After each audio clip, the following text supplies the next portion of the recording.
Hey, OncoPT, and welcome to this episode of the OncoPT podcast. I have a first-time guest here on the podcast, and I'm so excited because my guests today, Melissa White, are going to dive into some of the behind-the-scenes stuff of what it takes to write and submit your case report. And so without further ado, Melissa, welcome to the OncoPT podcast. Thank you. I listen to you a lot. Oh my God, thank you so much. So it's funny to actually be here. To have you. Oh my God. I was telling Melissa, before we hit record, it's so nice to get to actually connect in this like virtual face-to-face format because I get to see so many like names on email and social media, but I don't always get to connect like face-to-face wise. So this is super, super exciting. So Melissa, can you tell us a little bit about you, your practice, and then we'll go from there. Okay. Okay. So, I have been a physical therapist. Let's see, I graduated in 2004. In 2012, I switched jobs basically right after I had twins, and I was like, okay, let's just change course here and just change everything all at once. And, I had a friend who, was like, we need a full-time pelvic floor therapist at our clinic. And I was like, oh, I don't know. Because at that time, I had just started dabbling in pelvic floor. And so I wasn't sure that was something I wanted to do full time. But with this being a hospital-based clinic, that meant that I didn't have to work 40 hours. So I was like, ooh, that was enticing. And just also, pay increase, and just there was the benefits package. So my husband was like, you really need to kind of look into this. And so I made the jump. They had a really good established pelvic floor team. Wow. So that's really when my skills as a pelvic floor therapist really skyrocketed just because of the team and because I had a full caseload of pelvic floor patients. So it was a nice jump for me. And so have been there ever since. And again, the pelvic floor has really been my entire caseload. However, cancer rehab has just been kind of creeping its way into my, it's always been there with prostate cancer patients. That's how I first, I guess, got introduced to cancer patients. And then just as word got out and we started talking to more doctors and just trying to increase our caseload, just more and more things started happening and making more and more connections. And so my caseload of cancer patients has really, really increased. And I don't know if it was about 5 years ago, I started working in what we called cancer services. And like I was telling you earlier, I was there 4 days a week until COVID hit. And then when COVID hit, we still kept working, but it was like a skeleton crew. And so I went to this different clinic and, just really kind of saw whatever came through the door. And then as we started getting our other therapists back and caseload started increasing, I went back to my cancer clinic 1 day a week. And so that's kind of where it's kind of stayed. And we just built here in Central Illinois in Peoria, the new OSF Cancer Institute. And so we have a proton beam therapy. We have like everything in-house. And so that's super exciting. And so I'm really hoping to build some of these programs that we had, and start some new programs. So I'm just so excited for where that could lead us. And I'm hoping for that to be a majority of my caseload moving forward. So we'll see what happens with that, but super exciting. That's so exciting too. So last year, so it's been a hot minute, I interviewed a local physician who heads up the proton therapy center in Dallas.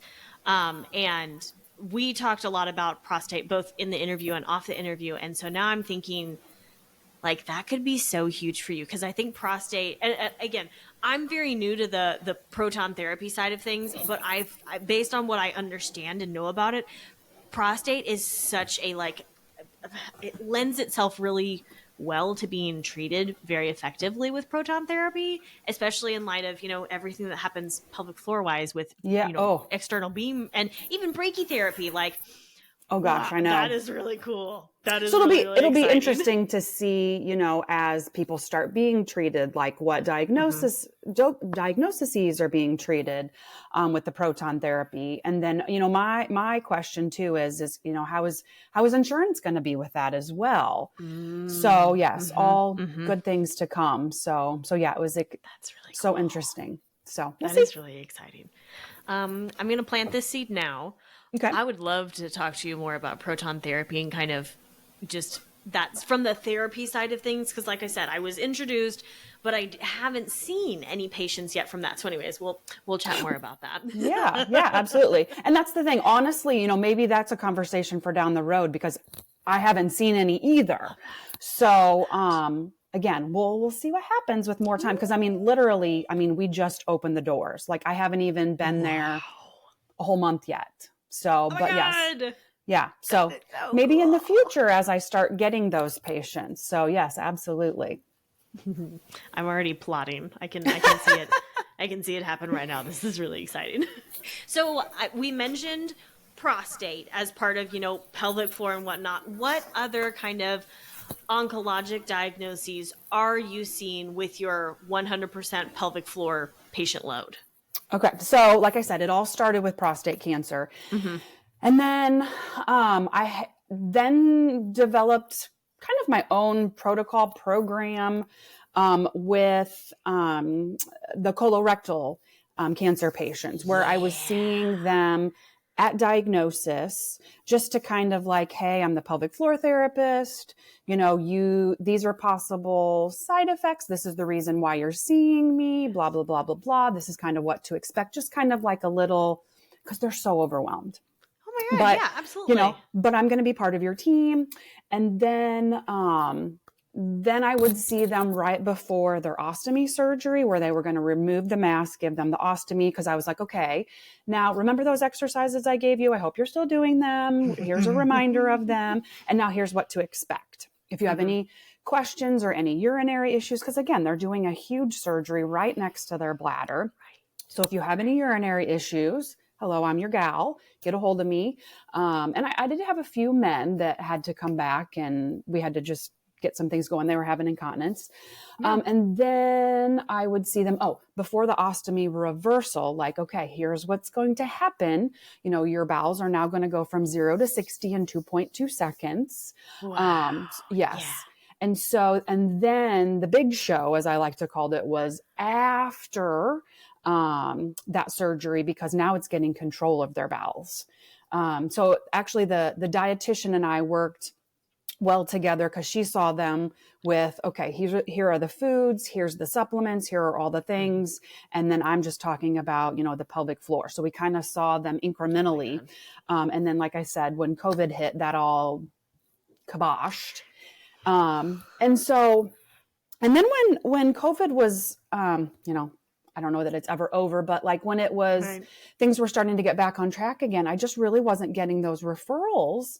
And I was told that they had kind of switched protocols to a lot of watching and waiting instead of doing surgery on everyone. But, you know, so I don't know, we'll see, because at one time the surgeon had talked about how they were doing that over in Europe, but that the reoccurrence rates were still so high that he wasn't willing to take that chance. So I don't know what our research is, but that's what I was told why I wasn't getting a lot of referrals. So that's a program that I would like to see kind of get going again. Just, you know, I don't see them a lot. I'm just like, okay, here, you know, here. And then, like I said, if they're having issues on the back side of things, getting their bowels under control again. Because my big thing is, you have to go through these things with cancer. You have to go through these treatments. And then the doctors are like, okay, great. You know, we cured your cancer, you know, but yes, but what life did we leave you? You know, so I'm concerned with their urinary function, their intimacy, and their bowel function, and any pain that they're having. So, which then leads me to, I am currently seeing a lot of gynecological cancer patients. So I'm doing a lot of dilator training. So these women have had to have brachytherapy, and these poor women, I feel so bad for them, because they've been diagnosed with cancer. Mm-hmm. And then they had to have brachytherapy, which is very invasive. Yeah. And then now, because they've had this brachytherapy, their vaginal tissue is now going to shorten and become atrophied. And again, not to mention all of the women that are probably going through menopause at the same time. So they've got vaginal dryness. And so now they're told, oh, well, now we need you to use this dilator 3 times a week to keep your vagina open so that we can do these vaginal assessments. And it's like, okay, you just think that it's over and now you're told what? Oh my God, for like, real. oh my gosh. So what I really pride myself on is I love educating these women because I want to make it easier for them. I want them to understand that they're not the only one that feels like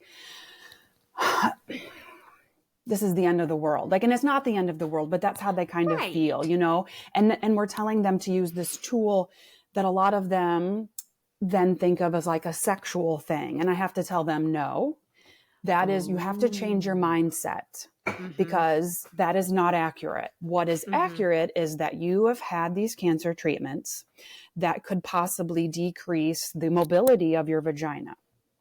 You are then possibly going to have difficulty with vaginal exams as well as intercourse, if that's even a goal for you. So this is a health condition that you need to do this so that you can maintain a good vaginal opening so they can monitor you for reoccurrence. And I mean, those are the things that you have to tell yourself. So I really try to break down lots of barriers with, well, I just couldn't find time to do it. Okay, well, let's make a schedule. Let's do Monday, Wednesday, Friday at this certain time. Or one patient, her in-laws lived with her. And I was like, okay, well, could you have your husband then take them out for lunch? Or, don't they have doctor's appointments? I just try to make up things like, okay, how can I make this easier for you? How could I break this down and crash these barriers for you to make this more successful? And so I really pride myself, and I feel like I do a really good job of that. And so that's another program that I really hope to get up and going, where the radiation oncologist says, okay, you're ready for the dilator. Now you're going to see Melissa and she's going to teach you how to use it. And and another thing, nobody is talking to these women about vaginal moisturizers. I mean, everybody's talking about lubricant, but nobody's talking about moisturizers. And I'm like, I think that's part of these women's, the first problem in their pain is just that, again, if they've gone through menopause and now they've done radiation, they've just dried things out. So there's like, no wonder they're having pain. So anyways, I could go down a rabbit hole on this, but, just, I love educating and I love teaching these women. And so I hope to get that going as well, where I'm reaching more patients. Because again, a lot of patients are not in our area. They come from surrounding areas, so they don't want to come back again for another appointment. So that's where I'm hoping to catch them with the radiation oncologist, where I'm like, oh, you're here. You don't have a chance to say no. I'm just going to see you. And yeah, so I'm hoping that we get these programs up and going. So, okay. So are you in-house in where these patients are seeing their radiation oncologist, their medical oncologist, etc.? So yes, we just moved in. Oh my God. Pretty much the beginning of March. Yes, the beginning of March. Wow. And like I said, I'm only there 1 day a week right now, but my schedule is filling up. And again, I've been told, if my schedule fills up, then I can go more and more days. So right now, we're just trying to get meetings set up with providers and, letting them know that we're there, and trying to go to tumor boards and make connections. And so all the hard things right now to get these programs up and going. So. Well, and I'm curious, this is just something that I'm picking up on because I also have my own lens that I'm kind of living this through as well.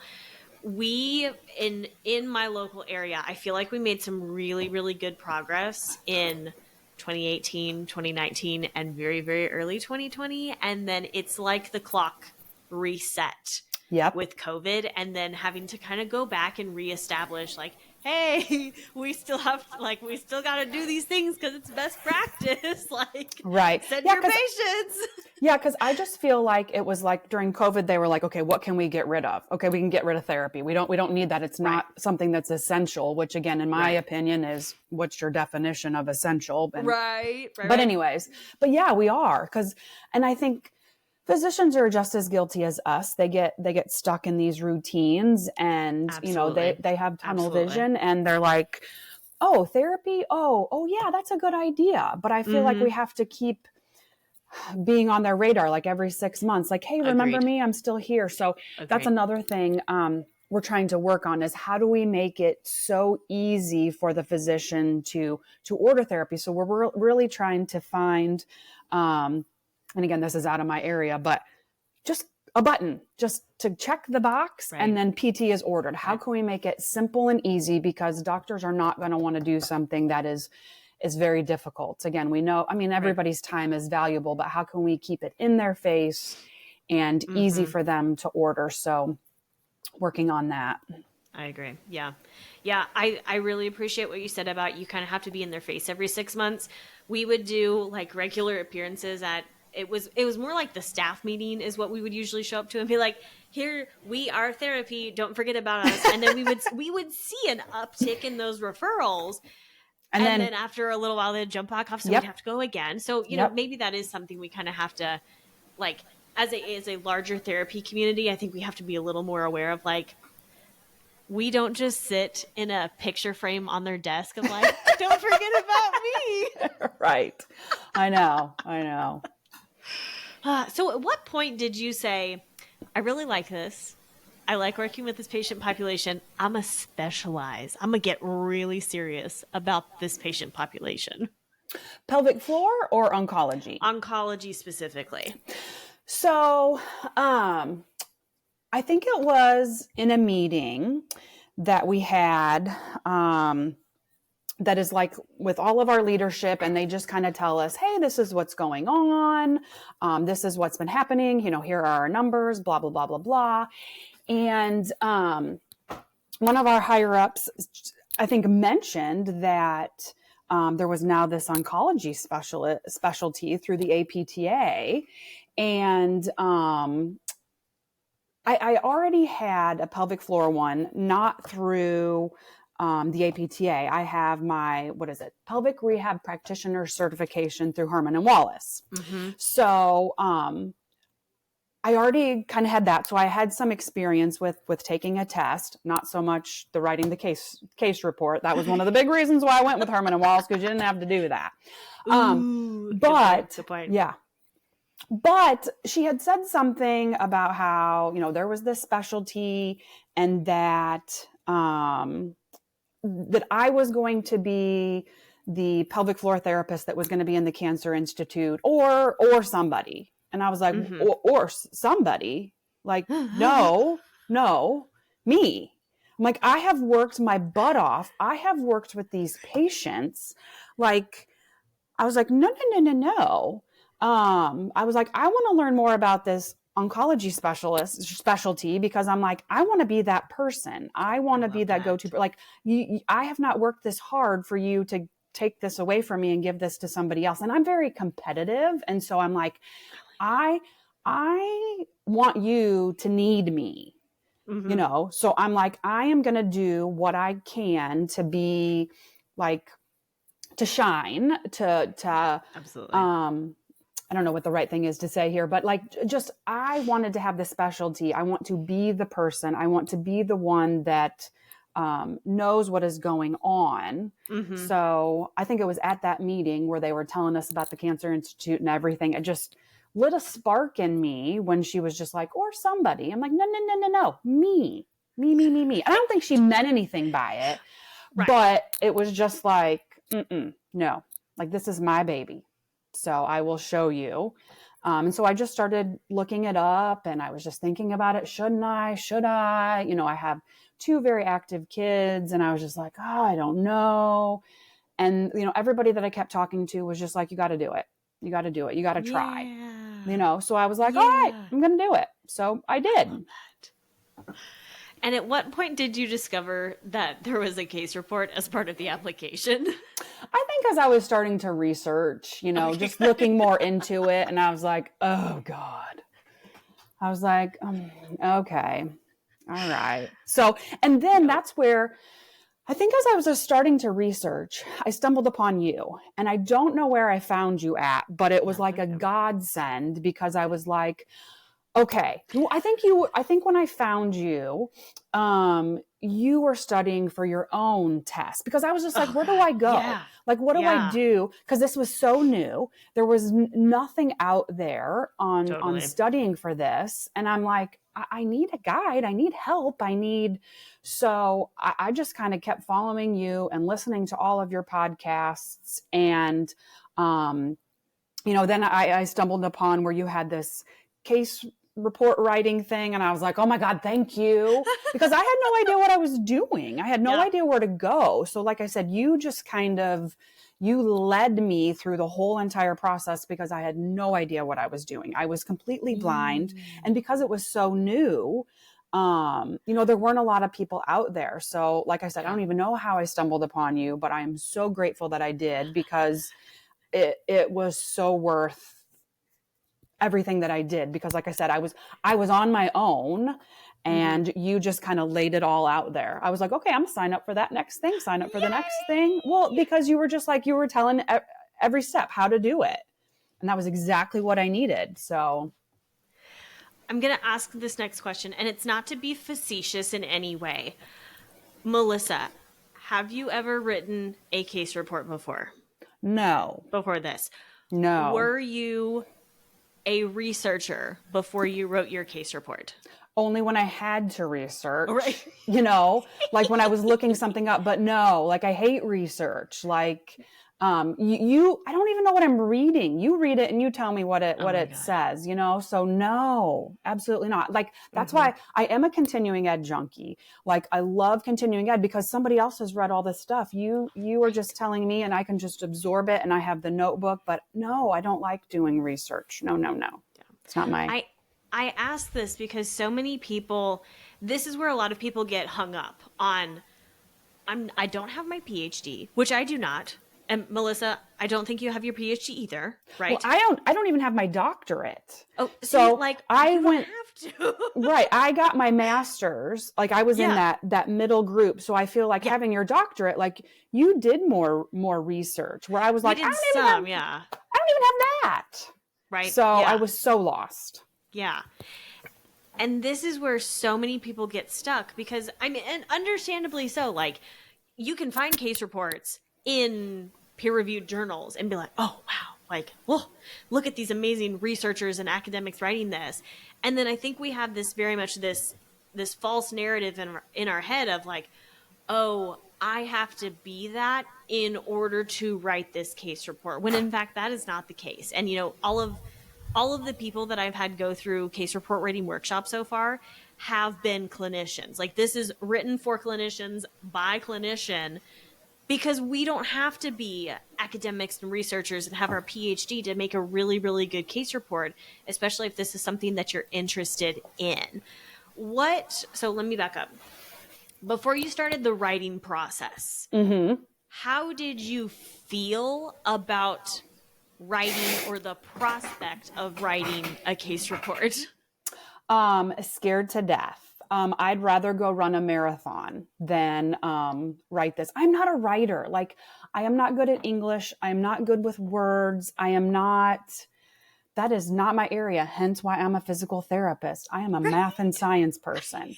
So it terrified me. I appreciate the honesty, because that's not something I feel like we have to, I feel like there's such a feeling that we have to, I know exactly what I'm doing. I don't need your help. I know I have a plan, whatever. When in fact, writing my own case report, I was like, I don't know what the heck I'm doing. And that's what most of us are out here doing, is just trying to figure out like what the heck to do. So that makes me really, really excited that you're like, I would, that's going to be the quote from this interview of, I would rather run a marathon than write a case report. I mean, and I'm not lying. I was just that, even just worse than studying. Like I'd rather, Ooh. study for the dang thing versus write. Mm-hmm. I am just, like I said, I'm just not a writer. I'm not good with words. And so, yeah, I dreaded it. And again, like I said, I super appreciate your honesty, because I think a lot of people out there are feeling that, but maybe don't want to say it because maybe they're afraid to say that a little bit. What was the tipping point for you where you said, I'm enrolling in case report writing workshop so I can write my own dang case report? I don't really think it took much thought. Just the fact that you had it and I saw it and was like, well, this is a no-brainer. Because again, I didn't know what I was doing. So, I mean, as soon as I saw that it was even offered, I was doing it. And the thing that I loved too was I couldn't do it live. One of my kids had something. And so that was something that I so appreciated, even just with all of the things that you offer, is that you can do it on your own time. Yeah. And so that was huge for me. I needed this help, but I also needed to do it on my own time. And so I think I ended up doing it like the next weekend or whatever. So, I love that. yeah. So that, like I said, it was a no-brainer. Once you offered it, I was like, yes. Like I said, I didn't know what I was doing. I needed something. Yeah. So it was a no-brainer. What was most helpful about taking case report writing workshop as you were going through your own writing process? Well, I think just the fact that you had it all laid out, like when you were done, you pretty much had it all written, so I mean, I think it was just, how you had it all laid out and just how you broke it down. And just basically you told me what to do, just put my patient in. It was so much easier than having to figure it out on my own. Yeah, I love that so much. What is one thing, or multiple things if you have them off the top of your brain, that you would have forgotten or not included as part of your case report without case report writing workshop? Well, the one big thing is, and correct me if I'm wrong, but like the care statement. Yes. I'm like, what is this? Yes. Like, yeah. So that, and I think like the timeline too, that ended up being a huge thing. But I would say the number one thing is the care statement, because I was like, I don't even know what you're talking about. So, and again, not a facetious question. Did you know what that was before you started this process? Because I sure did not. No, had no idea. Yeah. Yeah, that is the number one answer I get to this question. And I think all of us genuinely, and this is not to be like, I had no concept of that. And it's mentioned in the instructions, but unless you really understand what they're asking for, it's very easy to gloss over. And that's based on other people that I've heard who have submitted their case reports and have gotten, hey, you need to make corrections and whatnot. That is probably one of the biggest things I have to make corrections on. So same girl, same. Another thing that was really helpful was just saying they're gonna tell you that you're gonna have to make corrections, because otherwise I would have been like, oh my gosh, like, I did a terrible job, and like just expecting that I think was huge, because I was like, okay, not a big deal. Like I didn't take it as hard, having to make all of those corrections. Yeah. So yeah. And corrections are very common. I had to do corrections on mine. So many people have to do corrections on theirs. And I appreciate that there is an opportunity to make corrections instead of outright rejection. Because again, especially as clinicians who are writing this, we don't have necessarily I don't know what it's like if I'm a full-blown professor writing case reports for peer-reviewed journals, but I feel like there's multiple layers of checking things before they eventually get published, and we don't necessarily have that as clinicians trying to submit our case report like this. No, during the day we're treating patients, coming home trying to put our, make dinner for our families, put our kids to bed, and write this darn thing. So oh my God. For real. What would you tell somebody who is considering taking case report writing workshop? Well, I would say if you are signing up for the oncology exam, like this is a must, unless you are a professor and you know what you're doing, unless if you already know what you're doing, then fabulous. But like I said, this for me was so helpful. It explained everything to a T, what I should do, what I should include. Cause like I said, I was terrified to do this. I had no clue what I was doing. And this was, like I said, the best thing I could have done because you laid it out for me. So I don't even know where I would have been with, I probably would have not followed through because I didn't know what I was doing. So yeah. So I'm really glad you brought that up because I almost quit my own case report twice before I submitted it.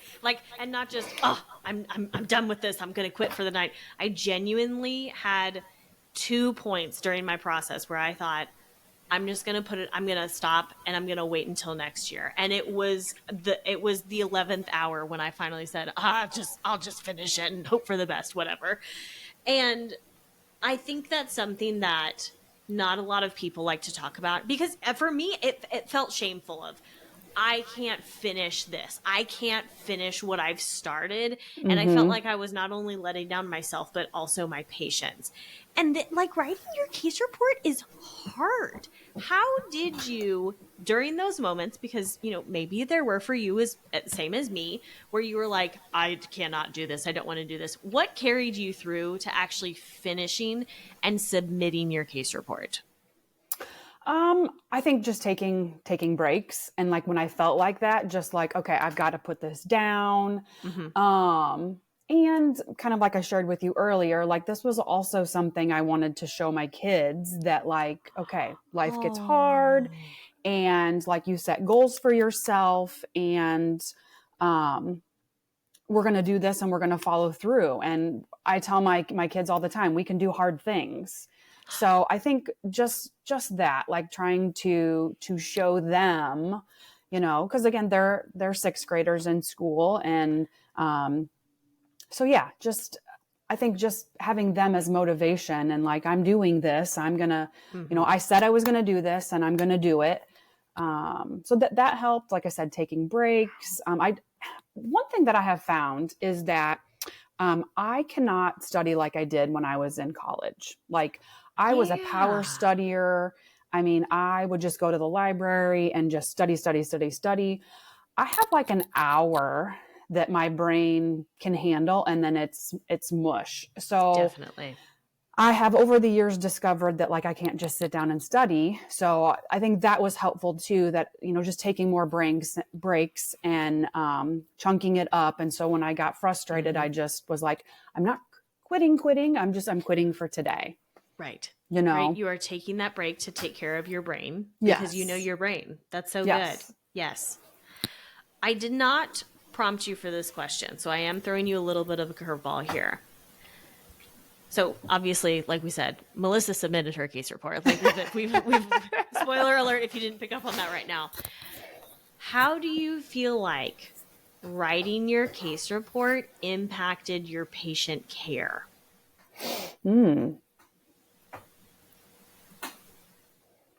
I think it made me, this is a really good question, realize, because when I was doing my case report, I ended up diving deeper into my patient's chart because I needed more like background. Yeah. And so there were things that I was like, oh, I didn't know that. Oh, I didn't know that she had that. Oh, I didn't know that. And so that just kind of made me realize that I needed to do a deeper dive into just, I'm at a loss for the word. Reading my patient's chart. What's the word? What do you, like chart review? Yes, thank you. Okay, oh my gosh, cool. I can't. Case reviewing, your patient's chart, like I find it very different from when I'm just doing a regular pelvic floor patient. I mean, granted, some people, yes, you find you're like, oh, I need to go back. I need to go back further. But some of them are very plain Jane, like my little old Right. ladies that have urinary incontinence that, like, oh, okay, like there's not much to that. But Hmm. my cancer patients, I'm like, ooh, like if I have the time, like I want to go through their chart deeper. I always tell my supervisors, like, I want to pretend like I know what's going on.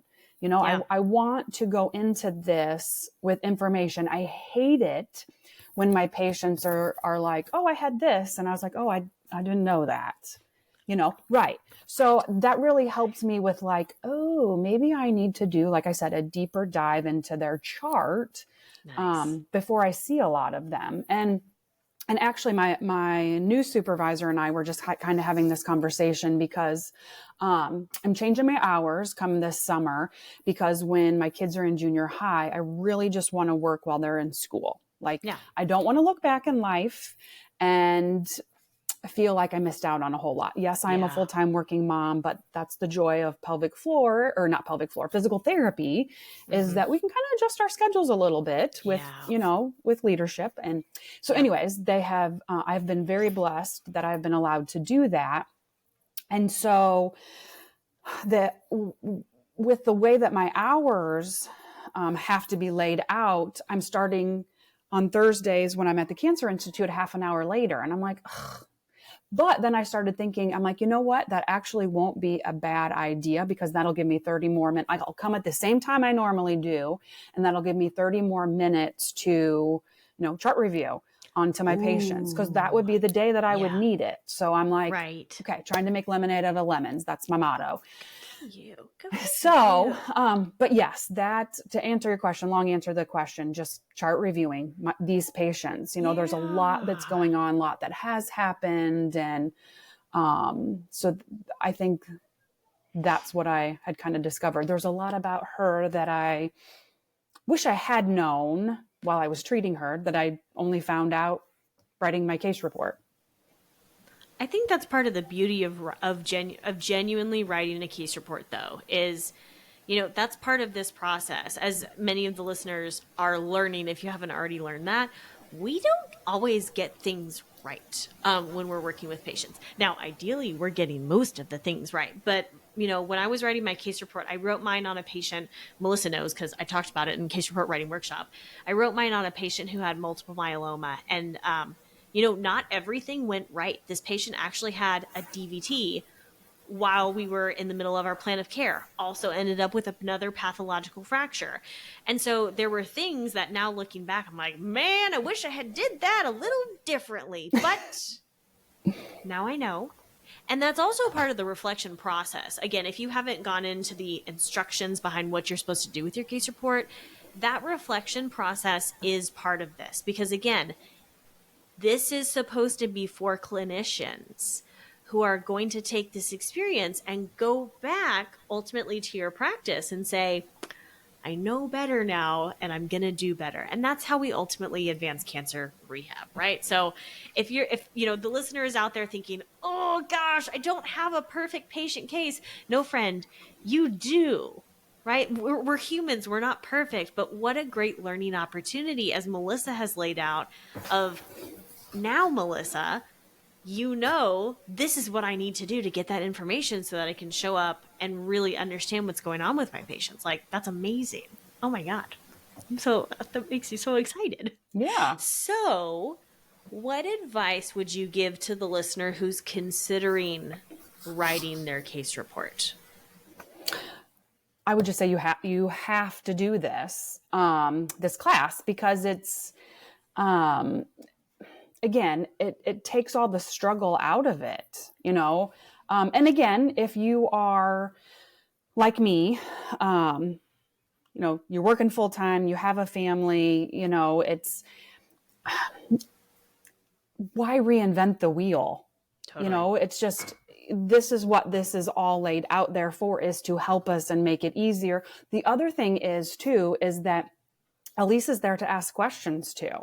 you know? So again, that was the other thing, is that I was writing this by myself. I didn't have anybody else that was doing this with me. So it was so nice to just be like, hey, what am I supposed to do with this? Should I include this? You know, what do you think about this?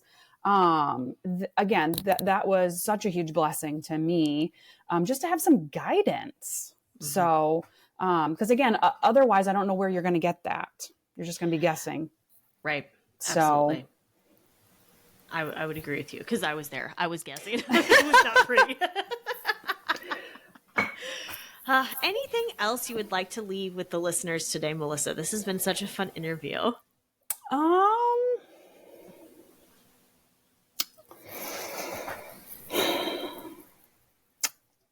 I don't know. I guess I will share too. We had kind of talked about this earlier that, yes, I studied my rear end off for this test, and I unfortunately did not end up passing the test. And I was sharing with Elise that, I mean, I did everything that I could. I studied, I bought the books. But I am, as I kind of analyzed everything, I feel like it was just my practice wasn't set up, to, I guess, promote using all the things that I had learned. I'm a full-time pelvic floor therapist. And so even the oncology population that I am immersed with, you know, I'm not constantly looking at lab values. I'm not working on strengthening and peripheral neuropathy and all of those things. So, and I don't treat lymphedema. I'm not a lymphedema therapist. So I think all of those things, hindered me. It was an amazing process. I learned so much. I have a ton of resources, but, and like I said, I'm so glad that I went through it. Again, just trying to teach my kids lessons, and, you know, you work hard for things, you do your best, and you don't always come out on top. You don't always win. You know, I shared this with you, Elise, that my son said to me, well, a lot of people wouldn't have even tried, you know, and so I feel like just in our household, that was a huge lesson for my kids to see that, hey, mommy did something really, really hard, and, you know, I didn't pass, but like I said, I still feel like, I learned so much, and it wasn't all for nothing. Like, I have the experience, I have the knowledge, like I said, I have the resources, that if I do need those things, that I will go back and look at them again. So, so just for everyone out there, you know, so. Thank you so much for sharing that too, Melissa, because and this is something you had mentioned to me off air, and I want to make sure that we really touch on it here. This is not something that people talk about. Right. Like, I don't know that I personally, because you and I have talked about it, and I've talked with a couple others, like, I know there are some people out there who have taken the exam and did not ultimately pass when they took it the first time. And that's still a really valid's not the right word I'm looking for. Like, obviously that's your experience, but I think one of the things that gets lost sometimes in the oncology specialty, and even, like, I'm sure the others, right? But I'm not in wound care, so I can't comment on that. But the process of specialization, like I believe the writing of the case report and the studying for the exam is what makes you the expert clinician, where it really solidifies that expertise that you have. Because again, I'm going to put you on the spot. I've been asking you questions that I did not prep you for. How do you feel like your practice, your clinical care for oncology patients changed over the studying process? I know I asked you about the case report. What about kind of this end of things? Well, just, and this is something now that I'm back in the Cancer Institute, I want to refresh up on again, but just, I think the huge thing was just not the cancers, the treatments that patients are on, like the side effects, like, being able to prepare them and just being able to know, oh, when they're on this drug, they're going to experience this. When they're on this, you know, just helping them understand, what it might lead to, what they might experience. Because a lot of patients, they don't know, you know, they're just like, oh, I have to take this drug. And whether they were told or not, they only absorb so much. So, Right. being able to help them with, okay, well, let's make sure that, you watch your balance. And that if you're starting to notice anything, ask the doctor to come back, give you an order for rehab. That's one thing that I would love to do is like what is that? The perspective surveillance model. I would love to Yeah. incorporate that more with Yeah. all of our rehab. Like, okay, you're on this protocol. This is going to cause you fatigue and peripheral neuropathy. Let's start screening for that so that once you start experiencing that, we can start treating it. Like that's something that I would love to do. And just knowing that that's a thing, and to help, like that's the part that has really helped me, is just the side effects of the treatments, of the chemos specifically, because I didn't know what they were before. I mean, I was reading them all the time, but I'm like, I don't know what this is going to do, where it's going to go, what's going to happen. And so that was huge for me. That's amazing.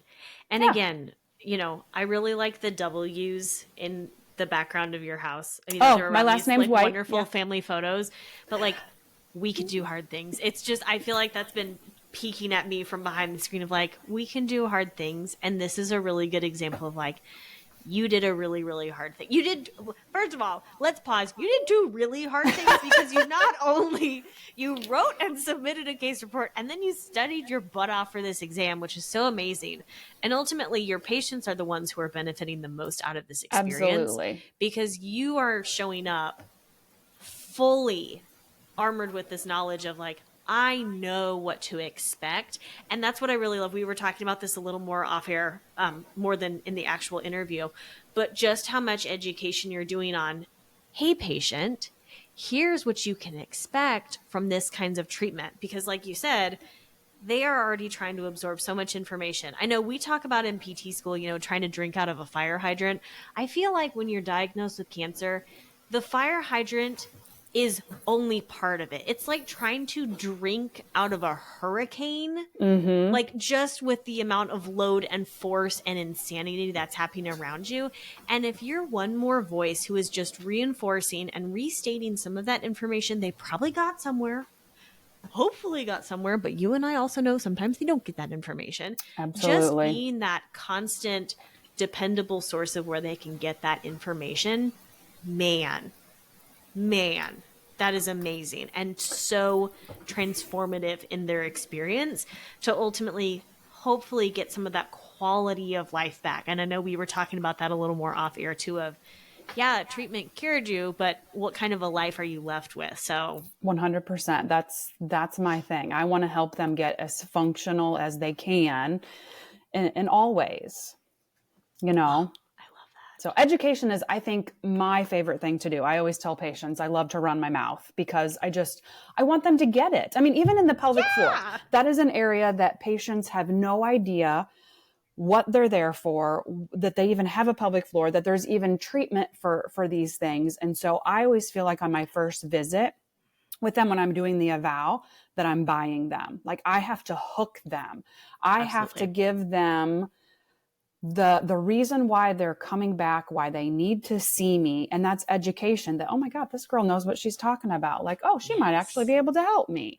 That's, she makes sense. Yeah. So that's what I go on, is just trying to help the patient understand. So.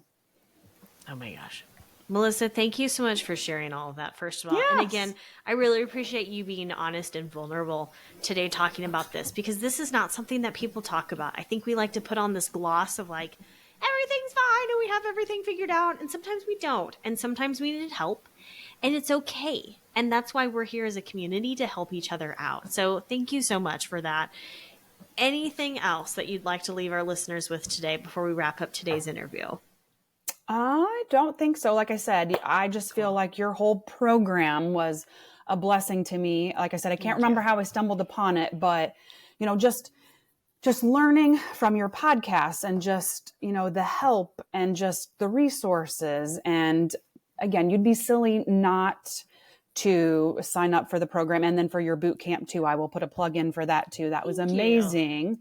So helpful. It was, I think you have one a week or something, a podcast where you're educating, and just, you can do that at your own pace. Like I was trying to get information from all these different places. And, it was just so nice to be able to do it at home at my own pace. And so you did such a great job at just pouring in the education that we need. And so, yes, like I said, I'm just so grateful that I stumbled upon you.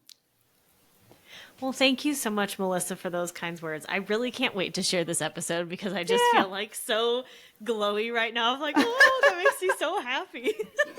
So I'm glad. I will, of course, link to the information regarding case report writing workshop in today's show notes so that everybody can find that. But again, Melissa, thank you so much for coming on today. I so appreciate your time. And I know that my listeners really learned a lot from you. So thank you so much for that.